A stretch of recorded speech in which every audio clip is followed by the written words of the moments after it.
नमस्कार मित्रांनो, आपल्या फार्मा क्रिएशन्स या यूट्यूब चॅनलमध्ये मी आपल्या सर्वांचं स्वागत करते।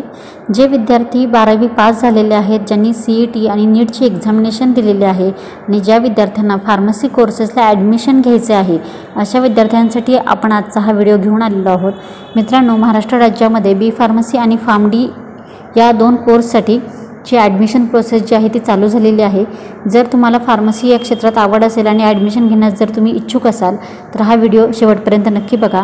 आज आपण या व्हिडिओमध्ये ॲडमिशन घेण्यासाठी कोण पात्र आहे, डॉक्युमेंट्स काय काय लागणार आहेत आणि ॲप्लिकेशन करण्यासाठीचा कालावधी काय असणार आहे आणि तुम्हाला ऑनलाईन ॲप्लिकेशन करताना फीस किती भरावी लागेल, या सर्व प्रश्नांची उत्तरं आपण आजच्या व्हिडिओमध्ये बघणार आहोत। चला तर चालू करूया आजच्या व्हिडिओला। सर्वप्रथम आपण इलिजिबिलिटी क्रायटेरिया बघणार आहोत, म्हणजेच या कोर्ससाठी जर का तुम्हाला ॲडमिशन घ्यायचं असेल तर यासाठी पात्रता काय असणार आहे हे आपण इथे बघणार आहे।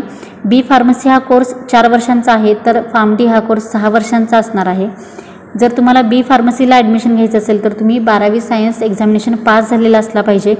तुमचा जो ग्रुप आहे तो PCM, PCB किंवा PCMB कोणताही असेल तर सुद्धा चालणार आहे, फक्त तुम्ही 12वी सायन्सचे एक्झामिनेशन पास झालेला पाहिजे।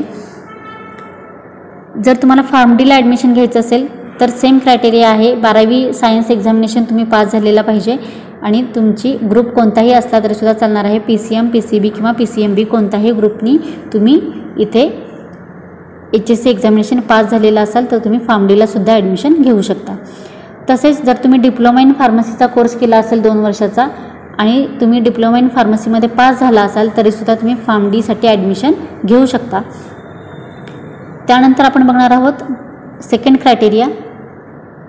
जर तुम्ही CETची एक्झाम दिली असेल, महाराष्ट्र स्टेट बोर्डची जर का तुम्ही CETची एक्झामिनेशन दिली असेल तर त्या एक्झामिनेशनमध्ये तुम्हाला नॉन-झिरो स्कोअर हवा आहे, तरच तुम्ही या 2 कोर्सेसला ॲडमिशन घेऊ शकता।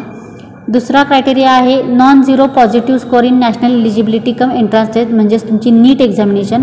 नीट एक्झामिनेशनमध्ये सुद्धा तुमचा नॉन-झिरो स्कोअर हवा आहे आणि तो पॉझिटिव्ह स्कोअर हवा आहे, निगेटिव्हमधला नको आहे। सो जर तुम्ही नीट एक्झामिनेशन दिली असेल, CET एक्झाम दिली असेल किंवा दोन्हीपैकी एक एक्झाम जरी दिली असेल तरीसुद्धा तुम्ही बी फार्मसी किंवा फार्मडी या कोर्सला ॲडमिशन घेऊ शकता। जर तुम्ही दोन्हीही एक्झाम दिल्या असतील, CET आणि तुम्ही नीट या दोन्ही एक्झामिनेशन जर दिले असाल तर तुमचं ॲडमिशन जे आहे ते तुमचं नीटच्या मार्क्सवरती तुम्हाला दिलं जाणार आहे। CETचे मार्क्स तुमचे कन्सिडर त्या केसमध्ये केले जाणार नाहीत। प्रेफरन्स जो आहे तो तुमच्या नीटच्या रिझल्टला तुमच्या प्रेफरन्स दिला जाईल आणि नीटच्या स्कोअरवरती तुमचं मेरिट लागेल आणि त्या मेरिट नंबरनुसार तुम्हाला बी फार्मसी किंवा फार्मडी या कोर्सेससाठी तुम्हाला ॲडमिशन घेता येईल। तर हा झाला इलिजिबिलिटी क्रायटेरिया। नेक्स्ट आपण बघणार आहोत डॉक्युमेंट्स काय काय लागणार आहेत। सर कॉमन डॉक्युमेंट्स जे आहेत जे तुम्हाला लागणारच आहेत ते म्हणजे तुमचा आयडेंटिटी साईज फोटो, सिग्नेचर, तुमची एखादी सिग्नेचर तुम्हाला एका ब्लँक पेपरवरती करून त्याचा एक फोटो काढून ठेवायचा आहे, जो की तुम्हाला फॉर्म भरताना अपलोड करावा लागतो। आधार कार्ड, मोबाईल नंबर जो आहे तो तुमचा आधार कार्डला लिंक असणारा मोबाईल नंबर लागेल आणि तुमचं रेशनिंग कार्ड किंवा अपत्य प्रमाणपत्र तुम्हाला लागणार आहे। आता आपण बघूया बी फार्मसीसाठी कोणते डॉक्युमेंट्स लागणार आहेत आणि फार्मडीसाठी कोणते। तर फक्त क्वालिफिकेशनमध्ये फरक आहे, त्यामुळे 12वी सायन्स नंतर जर तुम्हाला बी फार्मसीला ॲडमिशन घ्यायचं असेल तर तुम्हाला HSCचं मार्कशीट आणि सर्टिफिकेट लागेल। जर तुम्हाला फार्मडीला ॲडमिशन घ्यायचं असेल त्या केसमध्ये सुद्धा तुम्हाला 12वीचं मार्कशीट आणि सर्टिफिकेट लागेल आणि जर तुम्ही डिप्लोमा फार्मसी झाला असाल आणि त्यानंतर तुम्ही फार्मडीला ॲडमिशन घेत असाल तर तुम्हाला डिप्लोमा फार्मसीचं मार्कशीट आणि सर्टिफिकेट लागेल। त्यानंतर तुम्हाला लागणार आहे CET किंवा नीटचं स्कोअर कार्ड। जी एक्झाम तुम्ही दिली असेल, तुम्ही जर CET दिली असेल तर CETचं, नीट दिली असेल तर नीटचं आणि दोन्ही जर तुम्ही CET आणि नीट दोन्ही दिलं असेल तर दोन्हीचं सुद्धा तुम्हाला स्कोअर कार्ड इथे लागणार आहे। त्यानंतर तुम्हाला लागणार आहे SSC मार्कशीट आणि सर्टिफिकेट, नॅशनॅलिटी अँड डोमिसाईल तुम्हाला लागणार आहे, लिव्हिंग सर्टिफिकेट लागणार आहे, इन्कम सर्टिफिकेट लागणार आहे। जर तुम्ही TFWS स्कीममधून ॲडमिशन घेणार असाल तर तुम्हाला इन्कम सर्टिफिकेट लागणार आहे, EWS सर्टिफिकेट लागणार आहे। जर तुम्ही ओपन कास्टचे असाल आणि तुम्हाला EWS कोट्यातून ॲडमिशन घ्यायचं असेल तर तुम्हाला EWS सर्टिफिकेट लागणार आहे। त्यानंतर जर तुम्ही रिझर्व्ड कॅटेगरीमध्ये येत असाल, SC, NT, OBC या रिझर्व्ड कॅटेगरीमधून तुम्ही येत असाल तर तुम्हाला कास्ट सर्टिफिकेट, कास्ट व्हॅलिडिटी आणि नॉन क्रिमी लेअरचे सर्टिफिकेट लागणार आहेत। त्यानंतर तुम्हाला जर तुमच्या एज्युकेशनमध्ये जर गॅप असेल 12वी सायन्स नंतर किंवा डिप्लोमा फार्मसी नंतर जर तुमच्या एज्युकेशनमध्ये गॅप पडला असेल 1 किंवा 2 वर्षाचा तर त्या संदर्भात तुम्हाला गॅप सर्टिफिकेट लागणार आहे जर तुमचा गॅप असेल तर। तर हे झाले डॉक्युमेंट्स जे तुम्हाला ॲप्लिकेशन फॉर्म ऑनलाईन भरताना तुम्हाला हे सगळे डॉक्युमेंट्स रेडी ठेवावे लागणार आहेत. त्यानंतर तुम्हाला फीज किती भरावी लागणार आहे. जर तुम्हाला ॲडमिशन घ्यायचं असेल बी फार्मसी किंवा फार्म डीसाठी, तुम्ही जेव्हा कॅप राऊंडने ऑनलाईन ॲप्लिकेशन फॉर्म ज्यावेळेला तुम्ही फिल करता त्यावेळी तुम्हाला ही फीज ऑनलाईन पे करावी लागणार आहे. सगळ्यात आधी आहे general category from Maharashtra state किंवा आउटसाईड महाराष्ट्र स्टेट. जर तुम्ही महाराष्ट्र स्टेटमधले कॅन्डिडेट असाल किंवा आउटसाईड महाराष्ट्र स्टेटमधले कॅन्डिडेट असाल तर तुम्हाला 1000 रुपीज फीज लागणार आहे, म्हणजेच 1000 रुपये फी तुम्हाला लागणार आहे. नेक्स्ट आहे रिझर्व कॅटेगरीमध्ये जर तुम्ही येत असाल SC NT OBC SBC EWS या रिझर्व कॅटेगरीमध्ये जर तुम्ही येत असाल तर तुम्हाला 800 रुपये फीज लागणार आहे.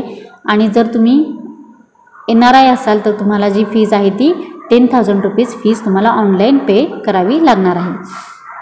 तर हे झाले सगळे तुमचे डिटेल्स जे तुमच्या प्रोसेससाठी तुम्हाला लागणार आहेत. आता आपण बघूया एक्झॅक्ट आपल्याला फॉर्म कुठे भरायचा आहे आणि त्याच्यासाठी लागणारा कालावधी काय असणार आहे तो आपण इथे बघणार आहे. तर हे ऑफिशियल नोटिफिकेशन आहे admission notice for B pharmacy आणि pharm D for academic year 24-25. तर इथे तुम्ही बघू शकता इलिजिबिलिटी क्रायटेरिया इथं दिलेला आहे बी फार्मसीसाठीचा जो आपण आता डिस्कस केला. त्यानंतर इथे eligibility criteria for admission to first year pharm D 6 इयरचं ड्युरेशन आहे इथं दिलेलं आहे. तर इथे फार्म डीसाठीचे इलिजिबिलिटी क्रायटेरिया दिलेला आहे, हा सुद्धा आपण आता डिस्कस केलेला आहे. त्यानंतर ऑनलाईन रजिस्ट्रेशन ॲडमिशनसाठीची फीज इथे दिलेली आहे जी आत्ता मी तुम्हाला जस्ट सांगितलेली आहे ती फीजसुद्धा या नोटिफिकेशनमध्ये मेन्शन केलेली आहे.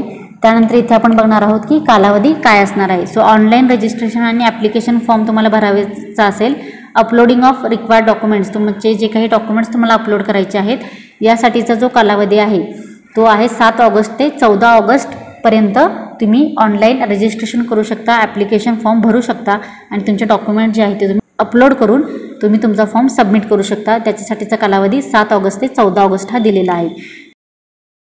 त्यानंतर डॉक्युमेंट व्हेरिफिकेशन आणि कन्फर्मेशन ऑफ ॲप्लिकेशन फॉर्मसाठीचा जो कालावधी आहे तो आहे 8 ऑगस्ट ते 16 ऑगस्ट.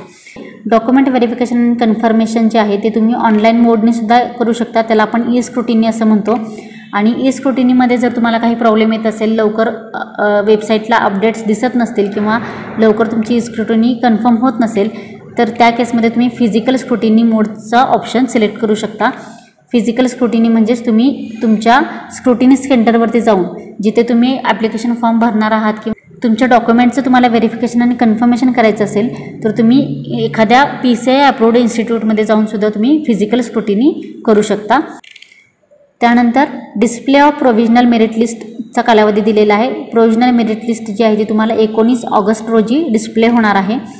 आणि जर तुमचं एखादं डॉक्युमेंट पेंडिंग राहिलं असेल सबमिट करताना, जर का तुम्हाला ग्रीव्हन्स पिरियड हवा असेल, non creamy layer, caste certificate, caste validity जर तुमच्याकडे अवेलेबल नसेल, इन्कम सर्टिफिकेट अवेलेबल नसेल तर त्या केसमध्ये तुम्हाला ग्रीव्हन्स पिरियड दिलेला आहे.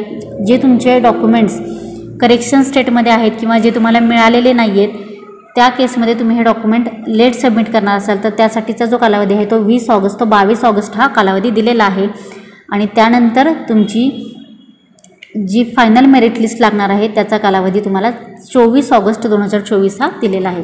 24 ऑगस्ट 2024 रोजी तुमची फायनल मेरिट लिस्ट जी आहे ती डिस्प्ले होणार आहे. त्यापूर्वी तुम्हाला तुमचं ग्रीव्हन्स पिरियडमध्ये जर तुमचं एखादं डॉक्युमेंट राहिलं असेल तर ते तुम्हाला या ग्रीव्हन्स पिरियडमध्ये सबमिट करावं लागेल.